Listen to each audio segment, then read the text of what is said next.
Bonjour, l'objet du jour est un 6, vous allez comprendre.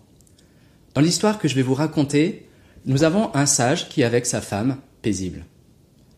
Brusquement, un villageois entre dans leur maison et dit « Maître, il faut absolument que vous veniez parce que le village se déchire. » Sa femme avertit son mari et lui dit « Fais attention à toi, c'est assez sensible, tu risques des déconvenues. » Mais comme c'est le sage du village, il y va quand même. Il va donc à la rencontre du premier groupe de belligérants. Il les écoute très bien et au bout d'un moment, il opine du chef et fait « Vous avez raison ». Par acquis de conscience, il va quand même voir le deuxième groupe de belligérants. Il les écoute aussi énormément bien et au bout d'un moment, il leur dit « Je comprends, vous avez raison ». Et là, il y a sa femme, elle lui donne un coup de coude dans les côtes et elle lui fait « Mais t'es bête, ils peuvent pas avoir tous les deux raison ». Et là, il se tourne vers sa femme et il fait « Ah ouais, t'as raison ». La morale de l'histoire, ce n'est pas que mon sage est un escroc. Il fait ce qu'on appelle de l'empathie.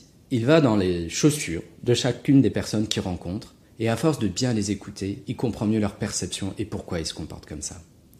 Et donc, 3 questions pour nous, managers et dirigeants. La première question, c'est un petit peu comme cette image du 6 ou du 9. Est-ce qu'on ne peut pas considérer que avoir raison n'est pas important et finalement plus un sujet de perspective ? Deuxième question, c'est est-ce que justement je suis capable de dépasser cette question de qui a raison dans mes équipes pour être en capacité à co-construire des solutions qui soient finalement les plus satisfaisantes pour tout le monde.